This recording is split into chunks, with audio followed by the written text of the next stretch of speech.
Au moins il triangle. Ok. Au moins il croix battre à droite. Ensuite na scène ngo battre ba colonne de Boaz et de Joachim. Partir à Awa, il y a ça ba chrétien nyonso ke bo sangisa mbongo na n'importe qui té. Ok. Moi capitaine no mukewana, je vis quelqu'un qui est venu qui va collaborer. Bango ba luka ba scène ngam. Zela nani lo mon. Donc c'est-à-dire que cercle ozomona munene, c'est le point là qu'on a agrandi. Donc c'est-à-dire qu'il y a deux types de cercles. Il y a le cercle qui est un point agrandi seulement. Il y a aussi le cercle. Ah, la communauté de vos poids, tout ça là-bas, toi, va comprendre déjà que les mamans ça rendez vous.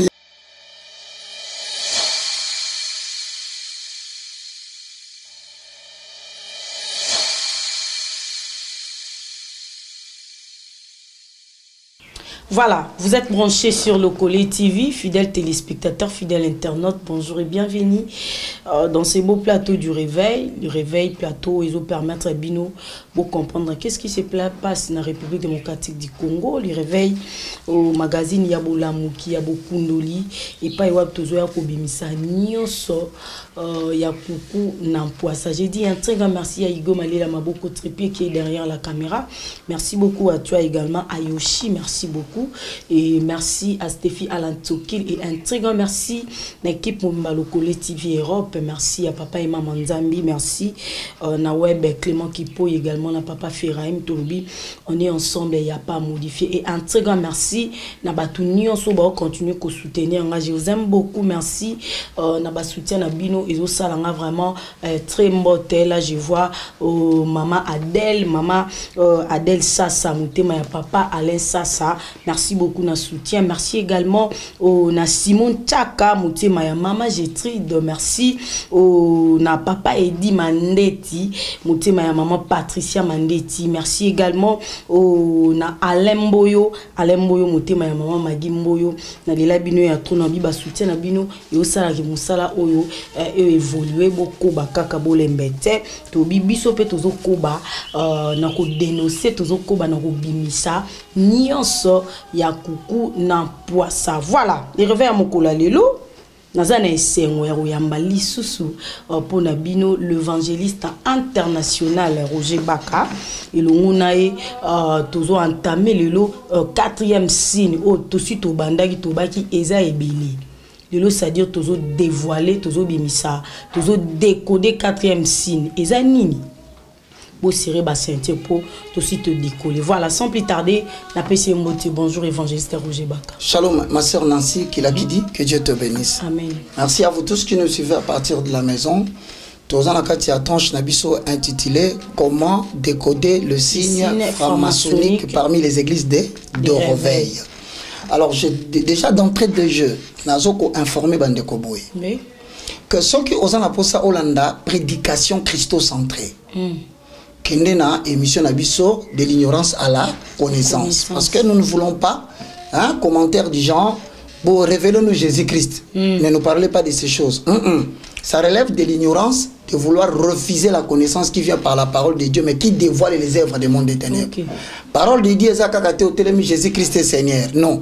Lorsque tu dénonces les effets du monde des ténèbres à la lumière de la parole de Dieu, ça fait partie de la préparation de l'Église pour que tu aies ta ignorance. Parce que au 4-6, alors mon peuple périt faute de connaissance. La connaissance dont il s'agit, ce n'est pas la mienne. C'est la connaissance de la Bible.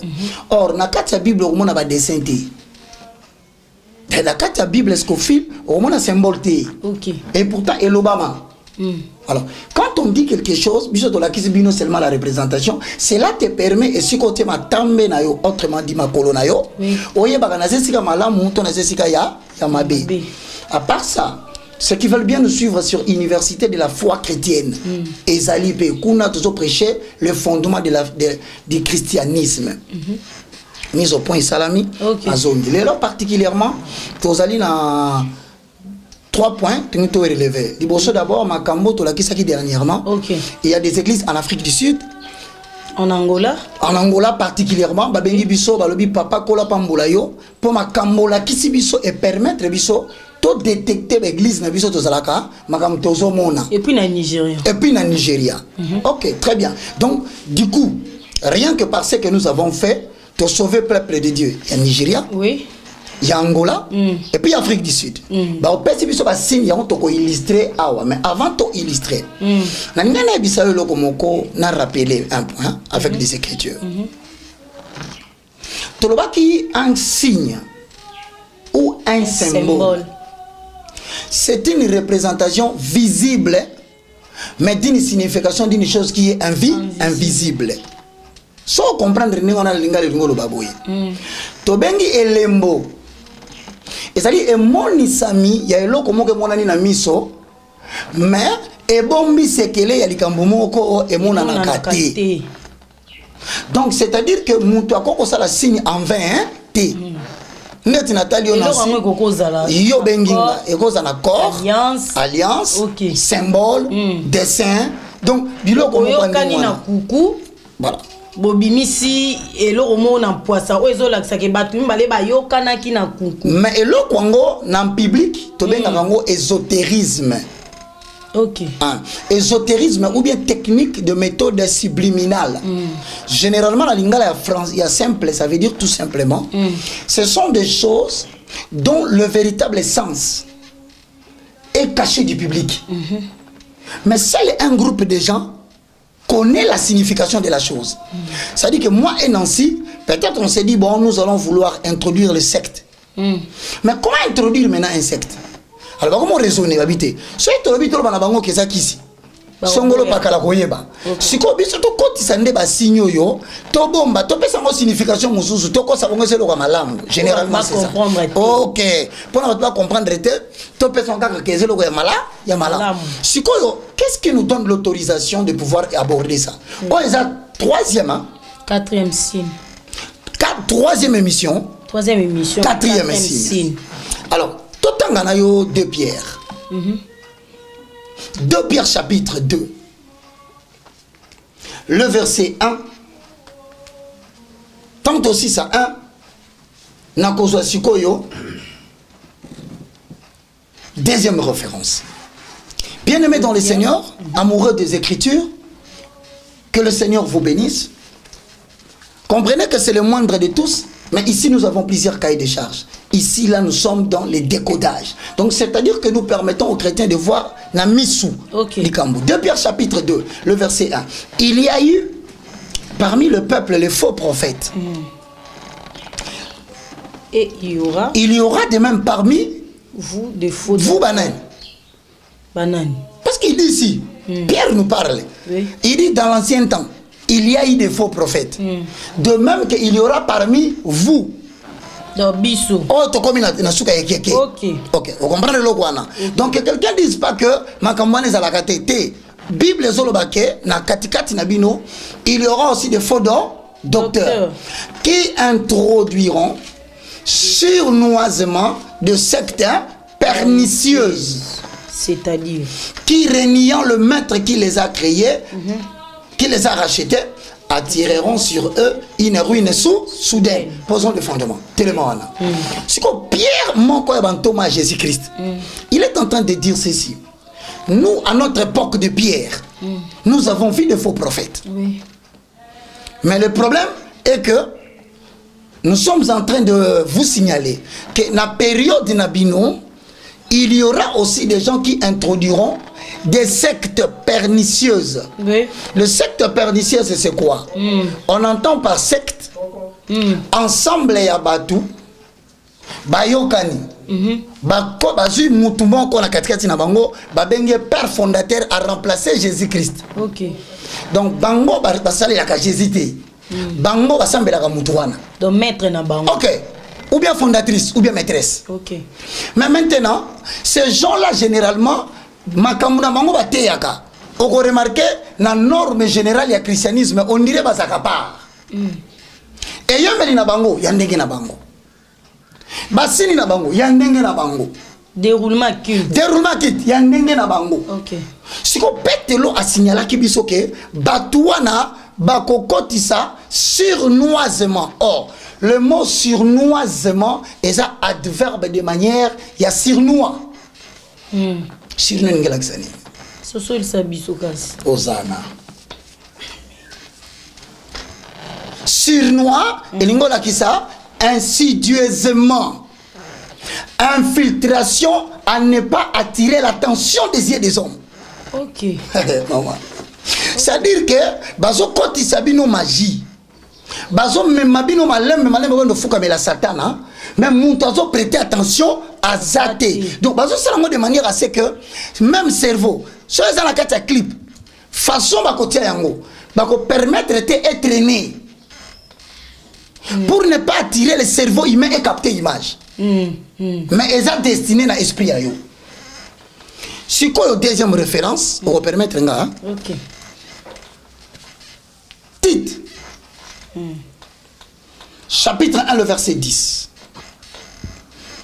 Dans titre 1, 10, il y a en effet, surtout parmi les circoncis. Le circoncis, c'est qui? Et ça, c'est le langage biblique. Okay. On entend par circoncis l'ensemble de toutes les personnes qui ont reçu Jésus comme Seigneur et Sauveur, en accord avec Romains chapitre 9, Romains 19. Si tu confesses de ta bouche le Seigneur, si tu crois dans ton cœur que Dieu a ressuscité Jésus d'entre les morts, tu seras sauvé. Si comme il sauvé au côté de la catégorie de circoncis. Et ça, c'est kata mingenga nzoto te. Et ça, c'est kata mingenga yamite, yamite. C'est quoi yo? Ah, on a titre pe. Oui. Alors les sikamokona pierté. Mais ya solo baboué. Et ça la katikati na bato ba mbie solo kola mokonzi pe mobi. Mobi kisi. Beaucoup de gens rebelles. Rebelles à quoi? Parce que rebelle na nini? Ne bandeli. Na ebisa kyo be na Deutéronome. Munkola lo baki nini? Et si kaboko kendi. Botumba basini na bango. Botumba ba symbole na bango. Bo bebisa ba logo na bango. Bo buka ba statue na bango. Namona bino bozo bizaleli ya bato ya mboka wana te siko batu ba se rebeller bazongeli ba symbole na kati église bazongeli ba sini na kati église yango bi lobi bokoti si rébellion décryptage na kati décryptage ya lelo na lingi ndeko moko za ndako ebaka ke Ephésiens chapitre 5 le verset 11 à 12 à lobi boye. Nous avons posé fondement parce que biso toko koba ko révéler, toko koba ko dénoncer, mais toko koba scientifiquement pour ne pas toko tanakata esprit critique. Oui. Ça dit tout ces versets na ba critique sentimentale té. Tolo ba makambo dans la Bible, na ezo monana. OK. Pour ne pas spéculer. Alors si ko yoyoka, balobi na Ephésiens 5 11 de Ephésiens 5 11 à 12. Ne prenez point part aux œuvres stériles des mondes des ténèbres. Bino, boko no vande sika mon côté, na misala ezanga mbuma, ya monde ya mulili.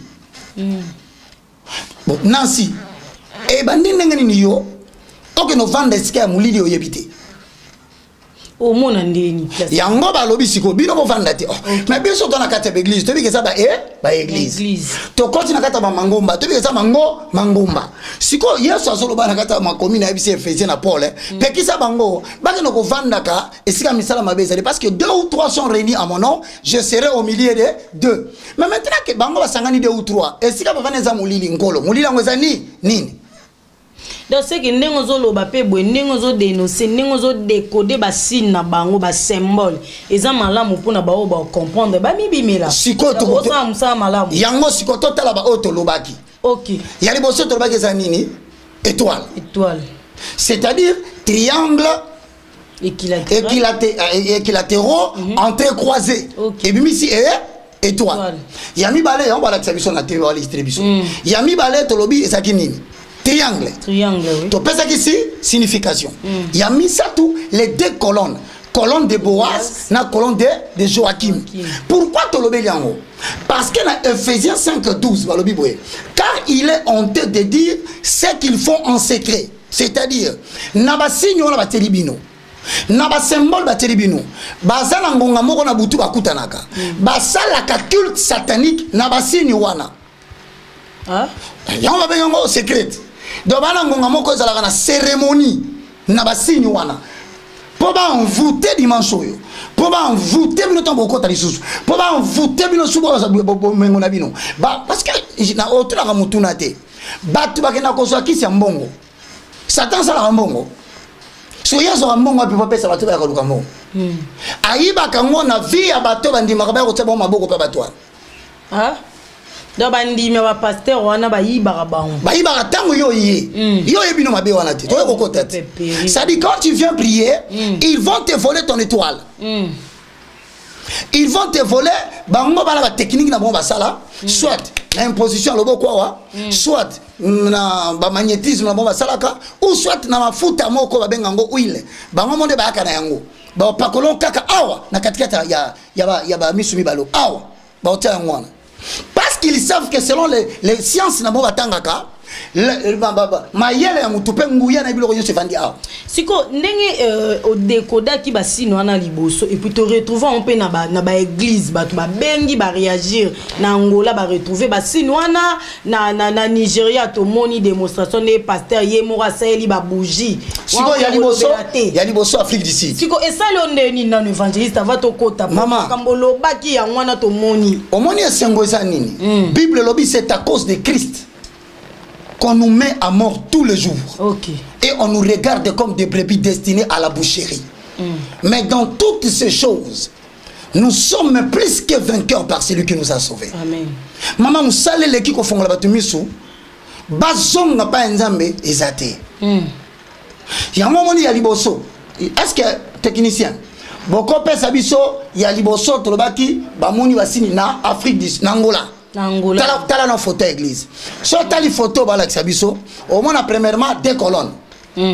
Au moins triangle. OK. Au moins croix batte à droite.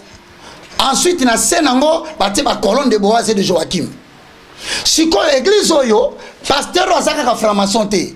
Azabe pasteur avec un mélange de sorcellerie que mystique. Il y en a loba, est-ce que c'est possible mutoza na basino na nyonso tout nyonso na zana ngokaye? Est-ce possible? Non, c'est-à-dire que ezana batu mususu. Amoni ke koboma 10 personnes ezamukie. Kozwa via 10 personnes ezamukie. Ye asigna na ye contrat, oui contrat ba sinandeni. Na bikite hein? Nani? Ah ba signa ngona na tonga ba fini atonga ah bak ba fini boye matile sopani. Au ciné donc yo teki molimo na yo. En contrepartie, babi ba kopesa bozui. Église ko munene. Okoma na mbongo ko sakana te. Mokili mobimba ba omona bozui no ba ndobanga. Mais yo baka vina yo komi ya sa? Ya Satan. Ba yo kende yo moko. Olingo kende yo moko. Olinga pe yo pe mama batebe. Ebele, nde musalo somo na tozo dénoncer. Na pesi batu merci. Siko toke na Afrique du Sud. Na Afrique du Sud ozomona ba mama na ba papa. Bino na poto kuna na koloba minoko mibale.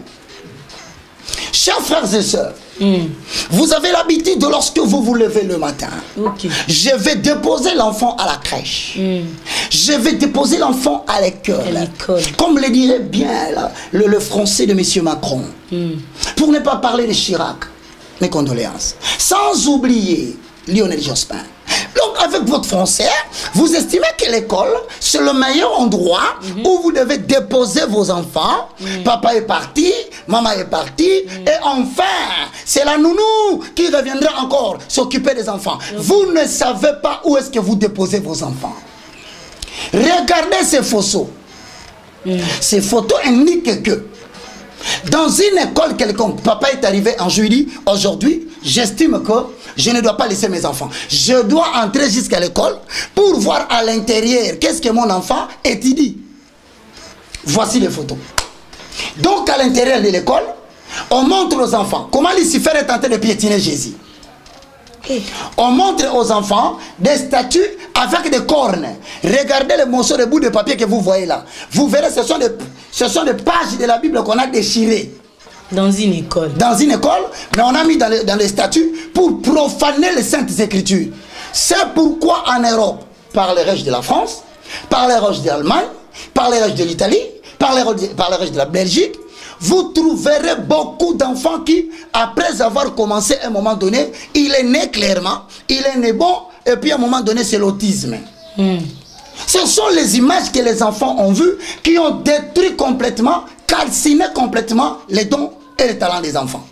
Alors, pénétrez les écoles où vous allez déposer les enfants. Regardez, les images sont là. Allez jusqu'au dedans, regardez qu'est-ce qu'on montre à mon enfant.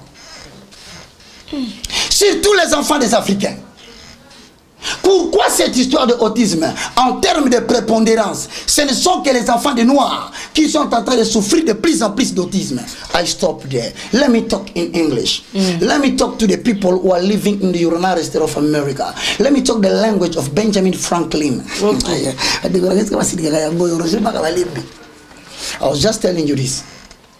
Most of the time, when you are accompanying your children to school, I would like to ask you something very, very important. You better go inside of the school so that you can watch clearly what exactly they are showing your children inside of the school. Because we have received a picture in South Africa where they are showing things which are very, very terrific for our children. Then I'm asking you the question. The short of papers you are seeing over there, they are the short of paper of the Bible. They took it and they put it on the statue so I can tell people that your Bible is nothing. That is the reason why you see our children are feeling sick every time. More every time when they come back, your child was talking. He was speaking clearly. Suddenly, he stopped to speak, and you are asking the question, what is the matter? The matter is that you don't care. You don't care about the school where you are dropping your children or your child. So may the Lord bless you by seeing this program. Let you send it everywhere so that people can know that the end of the time is really coming. God bless you. Kando nanso yoki na lobi nangewa na. Andi kimie. Yoki anglais lekeli na mwanda yoki. Okay. Sikoyo kuna tobimi. Voilà. Siko tokoti na loko moko boye. Nansi. Soki ndeti obengi ngai. Froje okoya na chewe. Yela kisini. Oya toboyi. Elo nyela kisoki na boye. Mais parce que ça les signe oboyi. Bon, soki na bisoke na chewe singa froje. Tono tala dia de ngunga na biso. Ondimi. Nini seko na ndimi. Sino sali elaxage o eza ko ndima o eza ko boya. Donc na franc-maçonnerie, na maïkari, na ba Illuminati, na Rose Croix, bazana ba signe conventionnel admis entre eux pour s'identifier mutuellement. OK. Yonde oye wana oye bati. Bangona bango ba vandi ba oseka. Ezana bag et ozana signe. Ezana bracelet et ozana signe. Ezana église et ozana logo. Tant maso le kabi ke pana biso awa. Mutu biso moko za azali awa. OK. On va une identification en wana. Si quand on tolobela le cercle. Ouais. Cercle. Ouais. Oh non, somoni zabani. Ba cercle. Oh ni. Yango kaka. Cercle. Nyoso ba cercle mais ba forme be. Mais yo so komoni cercle olobani. Ba sali kaka se? Isa cercle. Bande ona ngabota. Tala kamata exemple ya église o yangola o batindeli biso. Hein? Zoomé au moins la cercle. Cercle on est la kisanini. Qu'est-ce que ça veut dire? Cercle. Premièrement, quand tu vois le cercle est un point, mais un point agrandi. C'est-à-dire. Vous savez comment point? Bien sûr. Point dans la forme. So bête qu'à point. Et ça cercle. Hein? Mais cercle est moukier. Donc c'est-à-dire que cercle c'est le point là qu'on a agrandi. Donc c'est-à-dire que il y a deux types de cercles. Il y a le cercle qui est un point agrandi seulement. Il y a aussi le cercle. Ah, na kubiti ta bobo, to ça la bateau, pas comprendre déjà que les gamins ça rende boyer. Donc c'est-à-dire que yo so moni cercle, obiga eza cercle té. Cercle ça là qui na nous point. Si au point ba commission ko munene ndé comme cercle. Mais si quoi ça cercle monsieur ça yango moko, eza na mususu et ana point na kati. Retiens ce que je t'ai dit. Que ce soit la pyramide inversée ascendant ou descendant. C'est-à-dire, moutou nango etali na se, j'étais tali le colo. Place union soko comme na kati église. Okuti batie loko wana na kati ya cercle. C'est que pasteur wana sa grand maître. Maman Malembe. C'est là, pardon, Papa Roger. Tant on lobby cercle, eza point agrandi. Na habité point eza rondé finalité et le roman point et ceux qui sont dans les cambo si eza na même sens que cercle. Oyo ke loko lobby. Oui. On lobby point eza nini? Eza finalité ya ba benyango le point ba benyango le petit cercle infinitésimal. Ah. Donc cercle na mukena yango penza nde point. Yango tongo mona ka mutatie 3 points. Eza pas mbaté. Point yo zo mona moko wana. O mona mususu, pona yo, eza 3 points. Eza 3 points, eza 3 cercles infinitésimal. Et puis na forme ni 3 points où ezala vraiment. Est-ce que vous comprendre? Baka tangi komba moto. Te tolo bela point. Likambu nde ozoka, nde likambu ozoka bazo senga Abraham. Abraham kamata baka, lokola Isaac. Matisa ne tumbelo. Bon sacrifier baka. Yaya. Oula. Cercle, soko continue église. Elles à l'église on appelle ça en Congo le ministère de la puissance extraordinairement potentiellement riche de Jésus-Christ. Cercle wano moni soko kutikaka na kati pyramide. Triangle ou étoile. Mutuwana azali grand maître. C'est que ma pasteur nyoso basala ba triangle pamba, ba pyramide pamba. Et ben lave na ye. Non ba komba grand. Ye ne mettre son wana. Po ba tiaka jamais. Kodi ya mutu na kati ya cercle soki akomi na hiérarchie ya munenete. Donc ye abomaka 10 cité. Ye abomaka 20 cité. Vendeur d'armes. Mais en grand nombre, ndoka kali solo ba kene camping. Moutou que ça 20 personnes et bah lui qui a koufi. Pasteur Alekisi. Non kakali solo, bakena ki ko soit baptême na mai. 32 bakena mai. Pasteur Alekisi. Non mon de janvier à décembre. 40 personnes baso koufa. Donc c'est-à-dire que nous allons utiliser toutes les méthodes pour sauver les enfants de Dieu à revenir vers Jésus-Christ de Nazareth. Jésus n'a pas de signe, Jésus n'a pas de symbole, Jésus n'a pas de logo. C'est là qu'on a expliqué. Ok, merci beaucoup. Merci beaucoup. Évangéliste Roger Baka, tant aux Loba. Papingi na moi rappelé ngelo mogo salamagi côté nga nazalaka pour nga vanda na limited côté industriel naza tenga na ngambo résident ya usali manam nana résident na shobiki singa ma siko natala industriel en fait na toka kitoko lobika na bien na comme une voisin industriel nga na résidentiel mais eza na événement mo ezo salema mikolo yo pemeni ya église morobo jeter les noms ya mosala nzambe. Il y a eu 3 accidents. Il a eu 3 jours. Batumsuku ba memi ba na hôpital e kangami na ndako place nga na zalaka. Nga moko na moniku nazora na mawa na zanga ende moya ko filmer pona boya ki mufunge mukwata. Mais siko eza pe normal netika liboso église. Bakside balu mituke balu alobina yo 3 fois mobimba ba 207 batu ba kufi batu ba nini batu. On appelle ça que cause un peu pasteur c'est moi l'eau na ndenga ya na lobi na yo soko ke na Matthieu chapitre 16 au continent verset 17 à 18 ba kosa yo te même chose sur solo Jérémie ma yo ba no matana lokola Jérémie ma eso mata normalement là où existe une église l'influence de Jésus commence dans cette parcelle. L'influence de Jésus quitte la parcelle va affecter les quartiers. La lumière du quartier va affecter la commune. La lumière de la commune va affecter la ville. La lumière de la ville va affecter la capitale. La lumière de la capitale va affecter le pays. Alors si vous voyez déjà le niveau à pays, Simbate, vos hommes dans l'église, ne banderikuna. Ce qui brille dans une église, dans un quartier, c'est ce qui va progressivement briller dans le pays. Donc on dit, Matthieu 16, 17 à 18. Alobi, tu es Simon, mais moi je t'appelle Roc. Sur toi, je bâtirai mon église. Il y a une caractéristique à l'église Yaliboso. Première caractéristique où Jésus appelle ça. Les portes de séjour des morts ne vont pas avoir de l'avantage sur toi.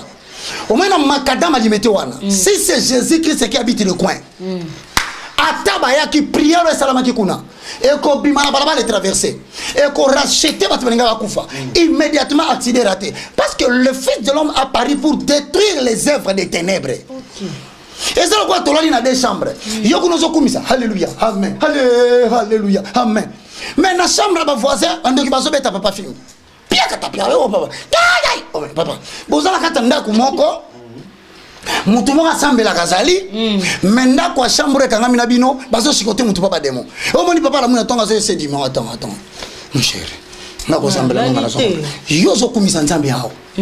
Menga yo fimbu bazo betanga na moni na bilongi. C'est que nous avons assemblé la carte. Il n'y a pas un autre signe. Attendez, tu fais Nancy. Normalement, nous avons normalement, nous avons des missions à côté de signe. Il est vrai, spirituellement, il est vrai, physiquement, mais Bible lobby, c'est lui qui demeure sous l'abri du très haut. Il repose à l'ombre du tout-puissant. Ce qu'on peut pas joyeux. Il faut pas réussir à créer un problème à Trenganayo. Ah non, moi na toramuki na tongo yo balukeringa. Parce que bakozo obo eto za couvert. OK. Il faut yo na tio balukelanga. Po bazo réseau ya kozwa yo. Ya koboma yo pe akosala nyonso bakanaki. Dans neti batumso sana ba mpe mission ba balukeli yo wana ba msubi ba balukela ba zui bango. E koza la mutino sa na université nanga. E koza mutu avanda na famille nanga.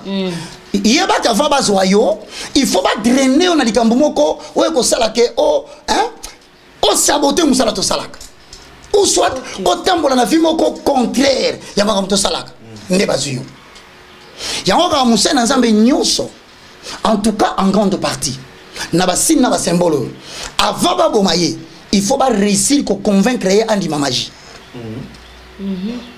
bino na public bo mone bongo mais bon on a changer. Soit aux États-Unis à son boye a comme demandé fa barakuda. Soit à changer la télé. A tikizuki. Soit tout le monde a comme une ligne moko e bandia wa e ko suka na ciment. Soit na enseignement bio mikolo to benga sous Saint-Esprit to comme benga yada. Donc au moment là kaka muto a changé. On ne peut pas toucher un oint de l'Éternel tant qu'il est en train de travailler dans la zone que Dieu lui avait permis. OK. Faut pas bungi senzela mwanda. Justement. Soit par l'impudicité. Batindeli au moisi. Ndokino dit madame nanga za sous mon ministère tingala okukate. Nakezo nanga moisi musu. Moisi batindi wana. Eza mutu na bango. Ayende ko fongolela bango porte poisson yo. Soit ba okotso na affaire ya mbongo. Mais mbongo na bango wana eza mbongo travailler na monde à ténèbres. Alors, si vous avez un homme de Dieu doit faire des affaires, ok, quoi tu vas faire? Nous avons affaire à Liboso, au sommet camion monene. Et comme il y a là-bas, Congo et Baluki, 72 personnes bakoufikuna, nayo, mbango, tique église. Ok, bah, tu manangola, quelque part. Pour nani? On a sama quel est le belos au combattre biso, to luka qui m'a reçu zate, to continuer à faire le luka le problème. Donc à partir de awa, yebisa ba chrétien nyonso ke bo sang saka mbongo na n'importe qui té. OK. Moi capitaine muke wana, oté je vis quelqu'un qui est venu qui va collaborer. Bango ba luka ba sena ndam. Zela nane lo mona ngana yebisa yo, bozongo mabete. Pardon bozongo mabete. Batpe va commenter ma biba zon ma biba. Bon, ma bête, c'est ça comme exemple. Pour on a combien Satan sont combattre ba musicien, na ba pasteur. OK. Libala ya pasteur nini na Kinshasa. Satan ningi sate. OK. Te yebisanga. Te baza te presque ba on. J'ai dit tangelanga libala ya pasteur nini na Kinshasa élevé en dignité, Satan ningi sate. Ma wa. Totiki mbayembi ya basi, ya basi. Mikolo nyonso na 5 ans izolanda tangana moyembi ya mwasi oyo libala na ye baningisite on a nyonso eninga na misuba vivaka na semblant ça veut dire faites attention. OK toutes les personnes qui ont la responsabilité des âmes, au lieu de toucher les âmes, les diables les touchent. Quand il les touche, il sait que je frapperai le berger et les brebis seront dit. Il y a une vérité, il y a un peu Satan. Si le cercle est au Mona, au solo awa. Et puis tu vas dire rapide. Cercle. On dit une semaine les autres amis sont terminés. Bande ko to plombo bango bo ngala moni makambo lukanga ba problème ezande makambo yo. Makambo ko décoder o musala nzambe mubimba. Hautia ba tu yesu te ya. Ba kureza na IFC comme ça qui 1000 vidéos. Otala taturote yo wando ndaka oyo. Oyo yo kolanda na ote soko monike ezo intéressé ote. Mais biso to koloba. C'est papa Roger to décoder on po yango nde sunga biso po. Moni ba triangle to retrouver on a ba église. C'est que lobby pe ba cercle tout le monde on a ba église. Le cercle est un élément qui a été adopté par l'Égypte antique comme convention et qui symbolise le signe du dieu soleil. Il va nous le cercle là pas. Bon il que là qui la cercle. So moni le colo ba tie bo ni la xane. Il va la cercle. Oh cercle. Bino na ka église ba te cercle. Ba tie bino dieu soleil. Ba benga ke na anglais Constantin. Oh il a changé ka sabbat comme dimanche. Et ça en français et ça en anglais. Mais ba tunsu be bana ba koma ba Constantin on. Ya basi Constantine. O tala film à Constantine. Constantine. Anga Isabella ngai. O tala film à Constantine. Non, tala film à Constantine te ya mo mbala tourner film à Matrix. Tala Constantine. Lucas film là comme nos sœurs Constantine. Si quoi Constantin, c'est la personne qui a permis aux églises de quitter l'adoration sabbatique pour adorer le Dieu soleil le dimanche, culte que nous célébrons chaque dimanche, transmis par l'église catholique papale. Bangonde balongola sabbat, batango Sunday, parce que Sunday est la question san avec day. Day est la question jour, san est la question soleil. C'est l'adoration du Dieu soleil. Donc batunde bakenda église dimanche on est en biblique. Ba pasteur on va ça ba recherche, ba yebi na lobela on eschatologia. Maman. Dimanche ezali adoration ali, ya Lucifer. Yango moni Jésus a soit qui prudence. Abina batu c'est fini, l'heure vient où les vrais adorateurs adoreront le Père en esprit et en vérité. Jour et humanité, heure et humanité, moukole humanité. Pourquoi? Parce qu'il savait que le diable est un imitateur. Papa Roger, c'est que batunsu batoti quand l'église à dimanche. Ngala sambelaka tous les jours. Quand dimanche ndé na boya. Donc ça là que fort na sambelande tous les jours, peut-être sauf dimanche. Et dans les calendriers, la loi sabbatique, je suis en train de te le dire. La loi sabbatique estime que le 7e jour c'est le samedi. Selon le calendrier hébraïque, allez vérifier. Le sabbat c'est le samedi. Mais le calendrier grec antique de l'église romaine modifie le 2e commandement de la loi de Moïse.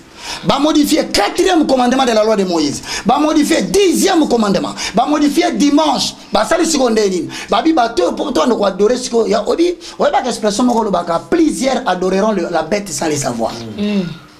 Bon ça nous adorer dimanche. Oui ba. Ngala ça pompe ngala samsana nga. Na so remplir ministère nanga. Na osala musala ba ofutela nga mbongo na likolo kuna. Siko na ina ba kiselo lokomo. OK.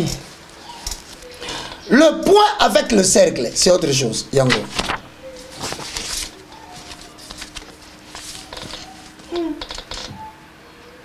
Point avec le cercle. Le point avec le cercle. Yango. À ça, le cercle, c'est point. Le point signifie, le point, c'est-à-dire l'aspect infinitésimal. Yamouké. Moukoloma Koboye, bazo sala banquette aux États-Unis, je crois, vous avez l'élément en dit. Bamoni va commis lettre moko, mais na kata lettre baté point. Si comme américain bazo yango bani ko analyser lettre wana. Bazo zoom ya caméra, est-ce que ça dit? Bazo ça dit ba la sabino quand même. Babani ko zoomer point. Point zo fungwa. pozo fungama titangu po fungama ki mobimba ebimisa nini ebimisa loko kaso bi oza point cercle oh l'accès qui na pyramide dernièrement les a point cercle ngo yango zo la cercle ngo yango na mbongo ya munene mais na bisa ki bino soki bakamati pyramide batiango na kata cercle c'est que basa ba grand maître ils ont les États-Unis d'Amérique pour l'instant les diables logent là-bas. C'est eux qui détiennent la puissance sorcellérique mondiale. Mais yokabato. Mbake kuta pasteur moko. Azote abatu keba luka bo continue likolo. Matthieu 6 30 à 33. L'évangile n'a qu'à chercher le royaume. Mais bake na bon marché. Bandini bazolu ke sika robeta DV. Bakota na kata DV loterie boye. Bakuti pasteur militaire ba royaume. Oh, pasteur. Yo pe yo robeta DV. Yo ka pasteur, est-ce que ça y est? Mais yo zote habito to luka bokonzi ya likolo. Mais ya Amerika zo luka pona ni na bio te wale saka pona kana lote ya. Ah, pasteur. Moka wana ngana tambola kikuna mama. Hate tala tika mama kindo ke vandi na mamboka wana nabimi wana tena expliquer sur les cercles avec les points. Un signe franc-maçonnique qui détermine le plus haut degré de la magie parce que bino organisika mutsolobi Seigneur Jésus ndaza musali yanzambe ba musukutu ba loba pasteur asimba kaka Bible simbaka biso to boité asimba Bible mabe ezati atanga komba Jésus mabe ezati mais pasteur sino yo tela biso na cher wana et la kisi ni po pasteur mso alobo ezayeta somba cher ka bo akezong ça mususu alobo ba tchaki en église po ezaka ba peintre ba décor abenga ba peintre musu balongola nasi akolongola te ngam na zo bisalo ko si moni yo mtolo ba makambo na kata église ba ko benga na yo pasteur ko bongisolo mate ya moko elataka forme na yo abandi ko tonga na cher yo moko vande zo ba oh mais pasteur solo belangaite parce que amoni que au détecter yango na lo ba awa bande konanga je ne fais pas ça pour vous dire que Baka est bien. Moi je ne vous propose Babaka. Toute religion où on te présente un homme, sache que c'est une fausseté. La véritable religion, c'est là où on te propose Dieu. On t'aide à rencontrer Jésus-Christ de Nazareth. Maman Nancy, Baka te, Baka sofani na ye, un jour aussi dika, passe na mabe. Yom tazo tu nanga me Baka ngope. Donc batunyo so bakomi mabe, biso nyoso toza mabe. Toi ba mandataire, toi mukolo mwasi te. Batindi biso to la kisabatu mukolo mwasi. C'est Jésus-Christ de Nazareth. C'est là que tu expliques. Le point à l'intérieur du cercle, c'est l'un des signes de l'hiéroglyphe, écriture égyptienne. Hiéroglyphe. Et ça, il y a hiéroglyphe, il y a Égypte, mais il y a Kisaka, le dieu soleil qu'on appelle Ra. On a point aux anakatas. Yo ce qu'on a point aux osaka dans l'église. Bozo seka, ba ebisio que point wana is écriture ya hiéroglyphe au dans le monde d'Égypte et la kisaka dieu soleil mais comme on est ni Ra. Tokende.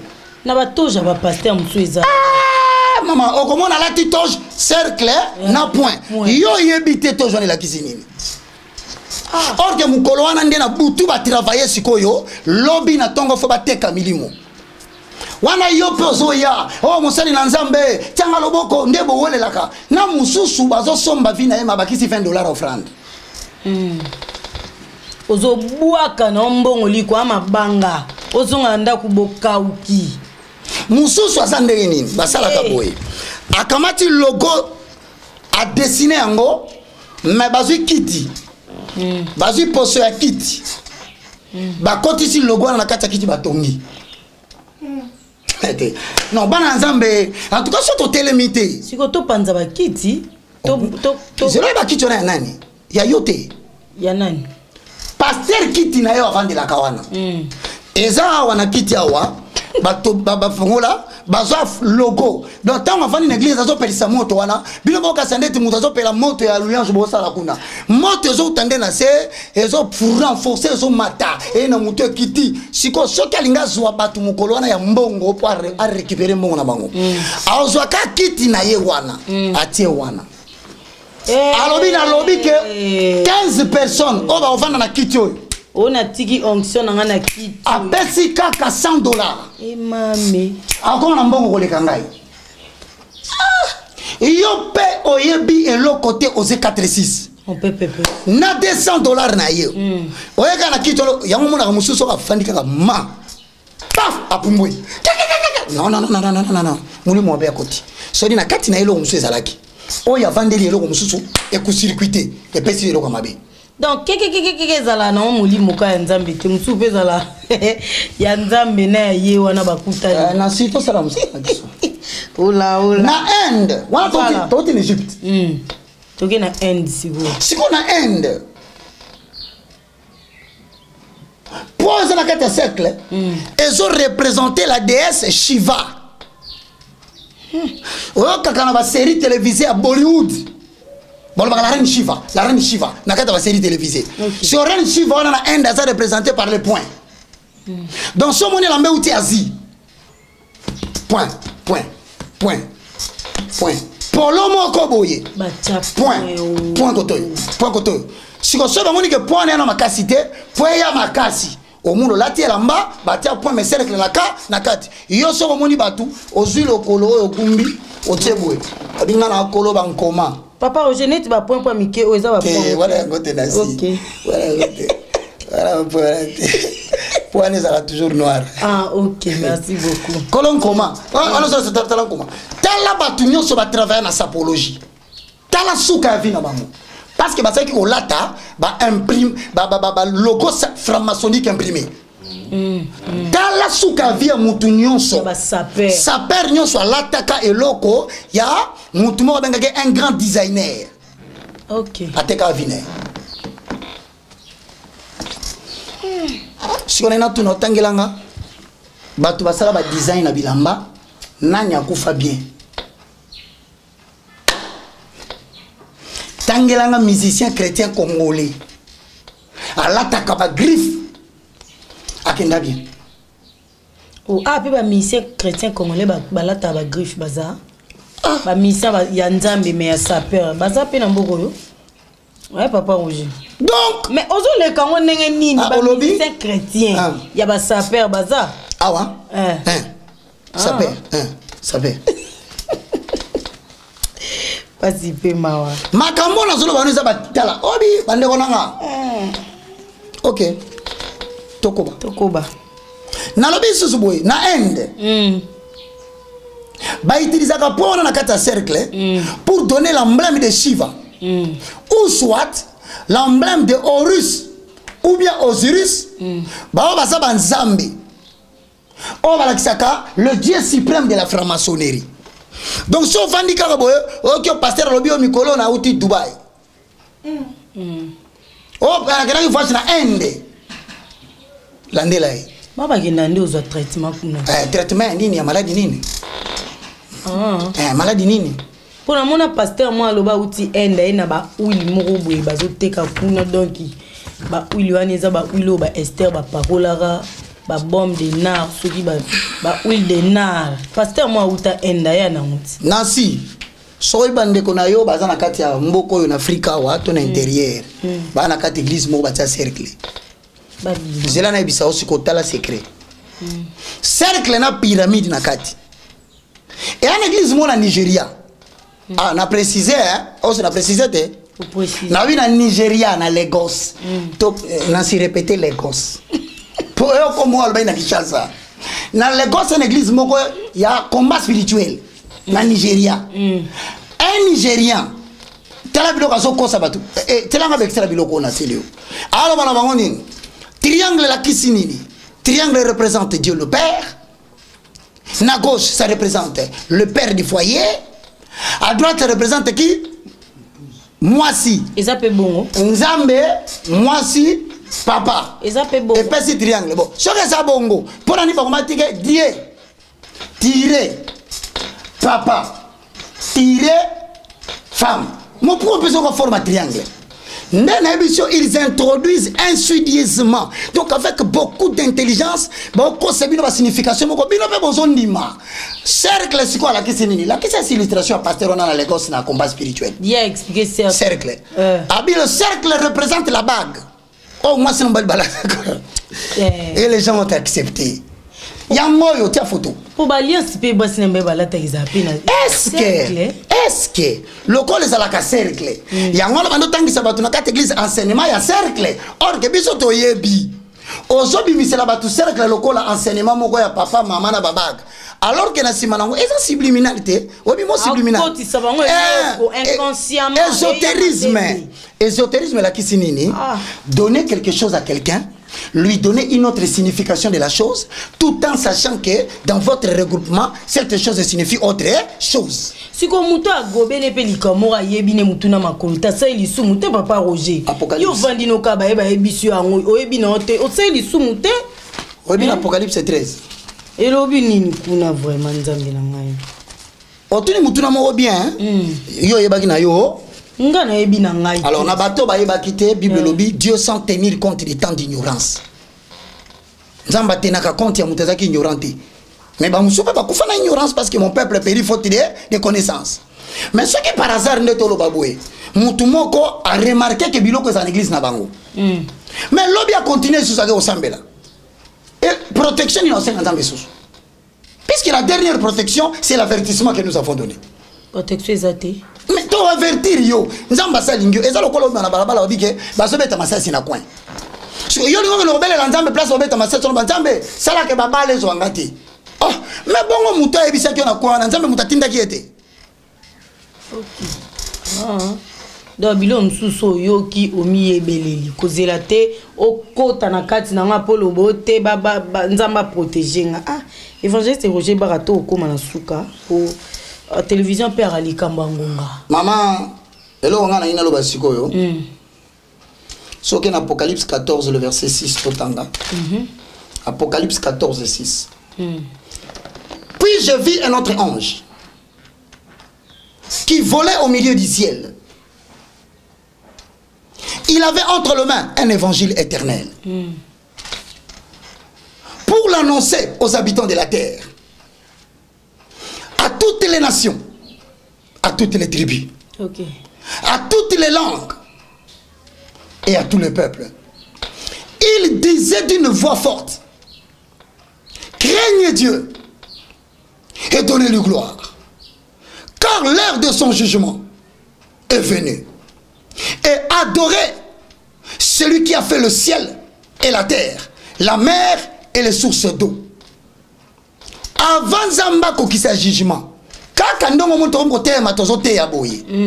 l'ange qui tenait à main l'évangile éternel parle dans notre bouche. Quand il parle dans notre bouche, nous parlons en français. Nous parlons en lingala. Nous parlons en anglais. La Bible dit il utilisera le plus petit de cette époque-là. Qui sait si c'est de ma bouche que Dieu a choisi de répandre la nouvelle en vue de préparer l'église au jugement? Je ne le sais pas. Mais j'ai toujours dit, je suis le moindre de tous. Je demande à ceux qui croient à notre message, à ceux qui ont porté des vêtements dans l'ignorance, à ceux qui ont adoré dans des cultes, à ceux qui m'ont même insulté, même à ceux qui ont dit du mal de moi.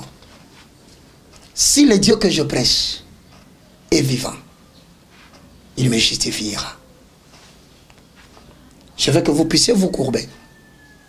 Je vais invoquer l'Éternel à pardonner et à arracher dans ces jours de mort ce que le monde a déjà bloqué.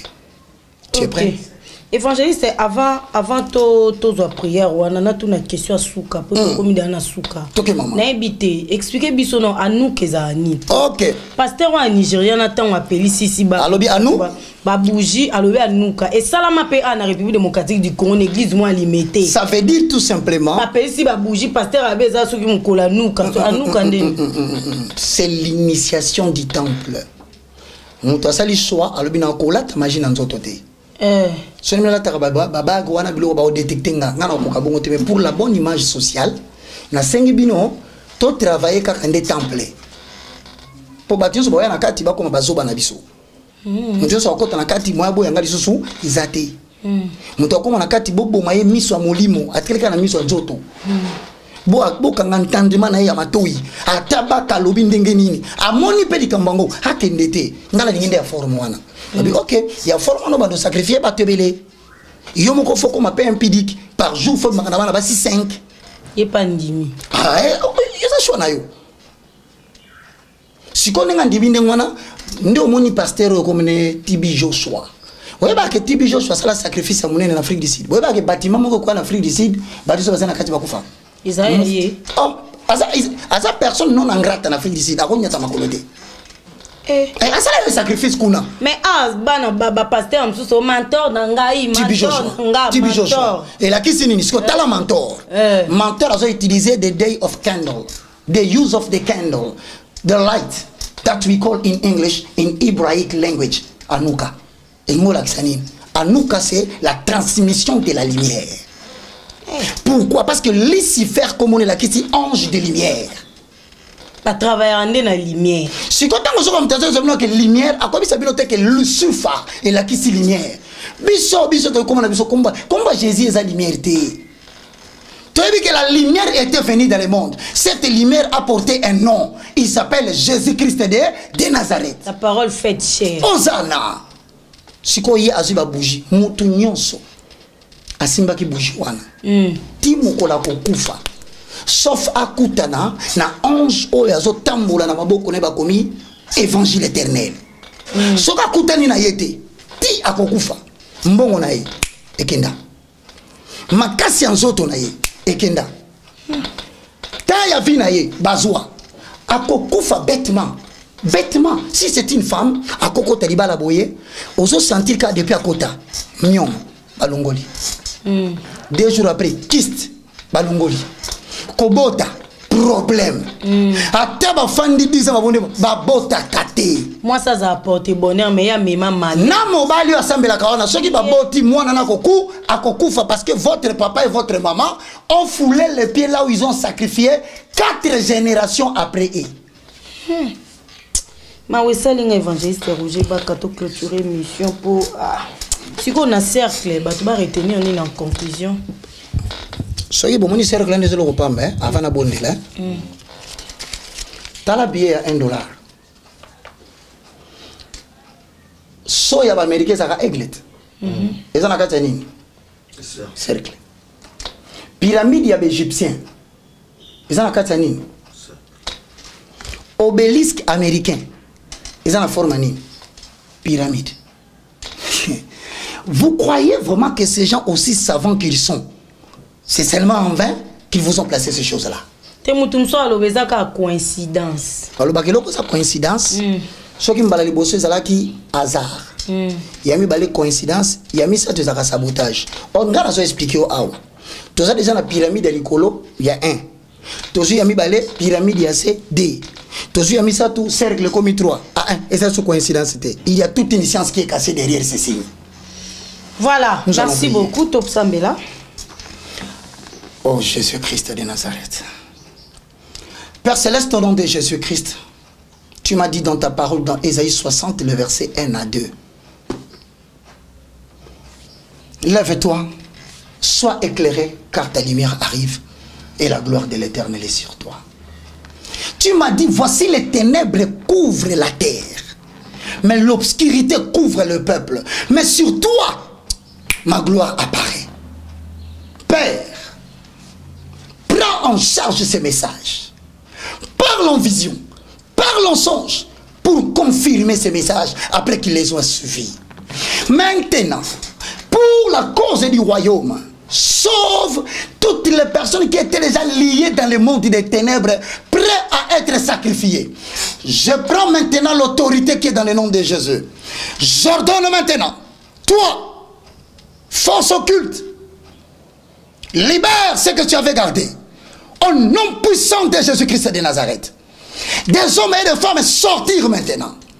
Des enfants sortir maintenant. Mais il se pose la question. Ces gens sortent pour aller où? Je le prends. Ensemble, je les ramène chez Jésus-Christ de Nazareth, le roi de gloire. Et j'invite le Saint-Esprit à bloquer le chemin de la poursuite, afin que ceux-ci demeurent avec nous fidèlement, et que jusqu'au jour où tu reviendras, que tous nous entrons dans ton royaume. Mais au-delà de tout, cette émission peut susciter des combats sur le plan spirituel. Cette émission peut chercher des combats pour ta fille, soit pour moi, pour des caméramens. Tu y as dit, l'Éternel s'est délivré de l'épreuve ceux qui marchent selon sa volonté. Tu y as dit, ils te combattront, mais ils ne te vaincront pas. Ils te feront la guerre, mais ils ne te vaincront pas. Car je serai avec toi pour te protéger et pour te garder.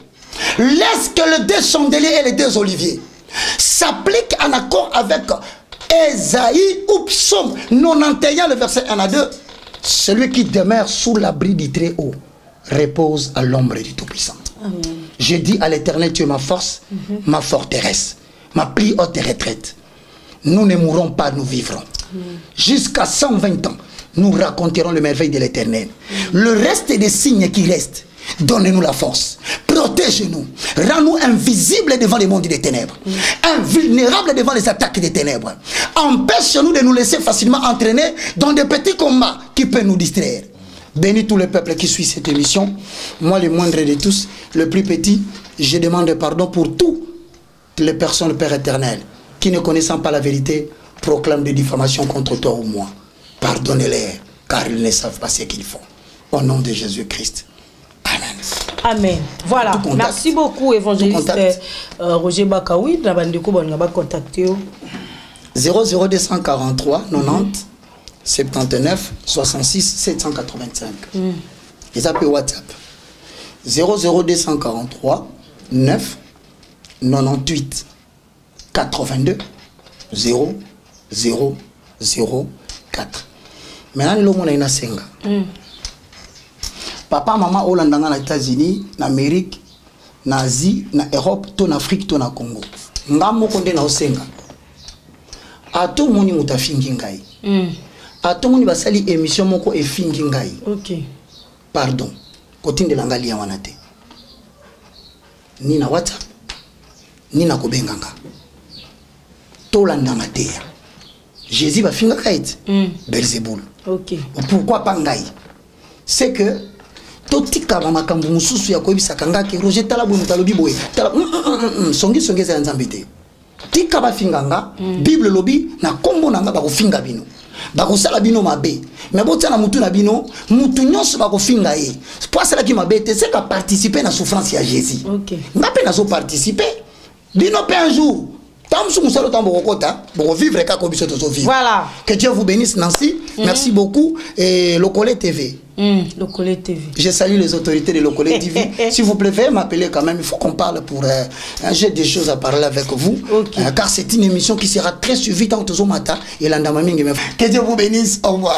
Voilà. Merci beaucoup, évangéliste Roger Baka. J'espère que modèle to décoder cercle lilo et pas moli bande rebelle ndeka to lubara ya malam tozo ya mabeto boaka mais tant bazoloba yo ozo yoka et sala bien pour bible zoloba tango yoki kokubisa motema te pour Jésus revient bientôt hein na toute une question au thème na retour na papa Roger question o soki yesu pena auya pour ma ramener comme voilà, merci beaucoup à Igo Malela Maboko Trepi également à Yoshi ba onde ba sel musala ki toko bomo na ba image un très grand merci na batu nyonso balinganga ba o pe bozo commenter ki toko bozo benganga bozo encourager nga yo sanga très mbote botika malamu na mabota na bino ki me ankole sumasi ya ewu mela po to mona mikolo migoya bye